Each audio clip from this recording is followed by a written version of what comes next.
Ben, great to be talking to you. Thanks very much for the time that you're giving to us. Tell me a little bit about Blue State Digital and the work that you did on the Obama campaign in 2008. Sure. Blue State Digital is a new media firm that provides both technology and strategy to politicians, to people, to political parties, to nonprofits, and to corporations to really help them form a new type of relationship with people online. For the Obama campaign engaged with us about 10 days before they announced, saying, we want to run a different type of campaign, one that's very inclusive of people and that's engaging. And we think that your tools and technology are really the best way to do that. So within that, what were some of the things that you did that really stood out in terms of their effectiveness in using the technologies that are available to you now? Sure. I mean, the results, I think, were the things that speak for themselves. They raised over $500 million online, $500 million United States dollars online. They had more than 100,000 offline events. They had more than 20,000 local groups. They made 68 million voter contacts. So it's this harnessing of the passion that was there for Barack Obama into actual action for the candidate to help them get elected that really was the sweet spot for it. Obviously, campaigns have been won or lost before the days of social media tools. Where do you think you really made the critical difference, though, in terms of mobilising that support base and getting the election result that you were seeking? Sure. I mean, part of it obviously was the natural passion that people had for the candidate. That clearly makes a difference. But once you have that passion, you've got to figure out how to turn that into real action.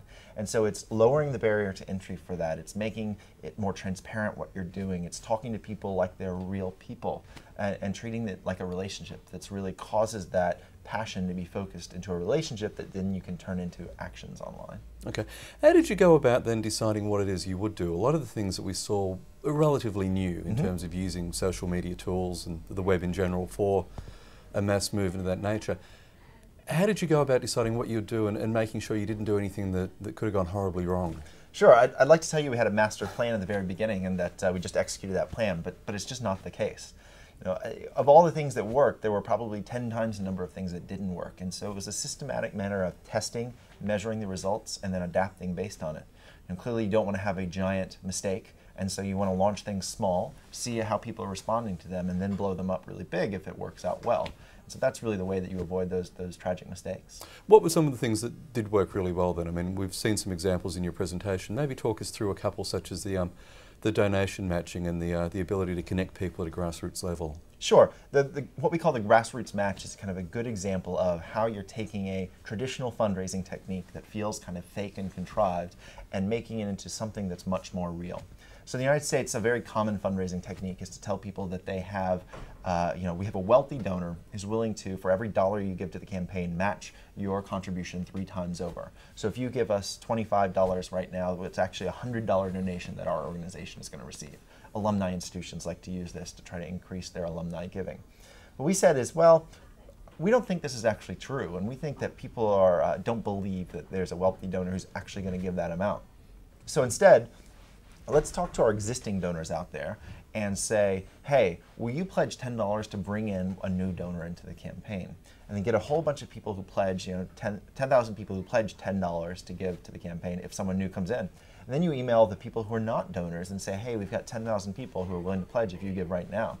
And so these people then give, and you match these donors together, and they exchange an email, and there's a connection made between maybe a voter in Connecticut and a voter in Colorado. And suddenly it feels very real. They exchange an email, they've got a name associated with it, they have a reason for supporting Obama.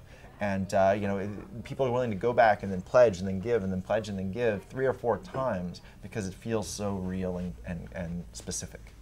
In terms of defining a new type of campaign, which is what you very clearly did, you've now also set a benchmark that others might try and follow. How do you actually raise the bar, so to speak? I mean, is there more that can be done in future campaigns or in future activities to continue the growth in what it is you've started here?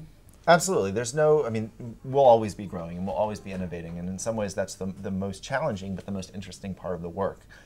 We want to come up with those for the 10 ideas you come up with and 9 of them don't work. Coming up with 10 ideas is a difficult and creative process, and so no one knows exactly where we'll be in 2 or 3 years, even much less than 4 years when we have another presidential campaign. But what I can say is that we won't be in the same place because we'll have tried new things out with all the candidates and campaigns between now and then to learn what works well and what doesn't.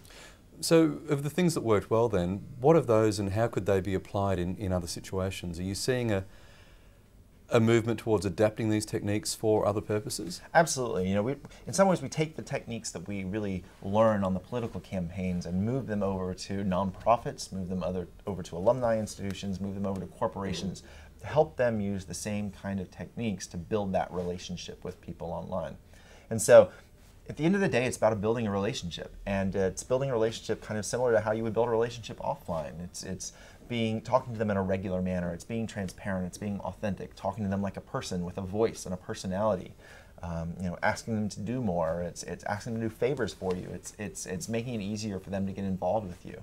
All these kind of things apply no matter if you're working with politicians or if you're working with nonprofits or if you're working with someone trying to sell yogurt. One thing you did talk about in the presentation was the need for passion, that if you can engage with a group's passion, then that's where you'll really get that commitment and that activity going. What are the stages, though, in terms of actually identifying what that passion is and how to use it appropriately so you don't end up, unfortunately, using that passion to drive people away? Well, the key part of that is listening to people when they talk back to you. You know, it's a very easy way to destroy any kind of relationship you have if you're the one who does all the talking and you never do any of the listening. And so it's listening to people about what they care about. It's noticing when they sign petitions on healthcare or sign petitions on veterans affairs that that's what's important to them, and then talking to them about the things that are important to them. Because the candidates or any organization is going to have a whole bunch of issues that they believe things on, and not everyone's going to be interested or even engaged on every issue. So you've got to track what people are interested in and then talk to them about that. To what extent do you think that what you've done is actually transportable outside of the US? There were some elements there with regard to organising people actually within communities and putting them together, which immediately raise questions about privacy and what have you. Do you think that there are some cultural barriers between what you've done here and being able to take that to other markets? I don't think so, and we haven't seen that when working with, for example, in the UK or in Ireland, like any of these other places that we've done it before, it hasn't been a problem.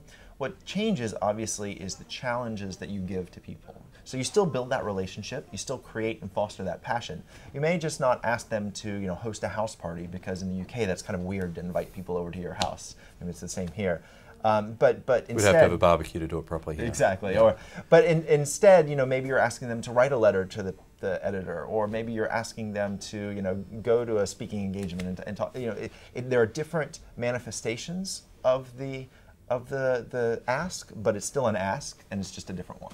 We've talked a lot here about what you've done in the political arena, but for somebody, say, who's a publisher of informational content, or somebody who runs an association or group in a different area, are these same tools and techniques applicable there, and how do you go about determining the best way to get started on this?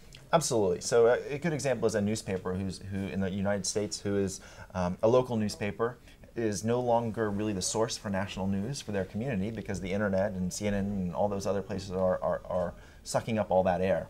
So we tend to talk to those organizations then about, well, what is it that you do really well? And in many cases, it's local content. There's no one else covering, you know, this particular town in this particular state. So how do you become the focal point for your community, and forget, you know, covering the national news that people aren't listening to you about, and instead talk about fitness locally, or talk about being more green, or talk about, you know, being a parent in the town. Bring together that hyper-local content and that expertise you have, and to form a relationship, just like we've been talking about, but around your community instead. Great. Ben, thank you very much for your time. Thank you. Thank you.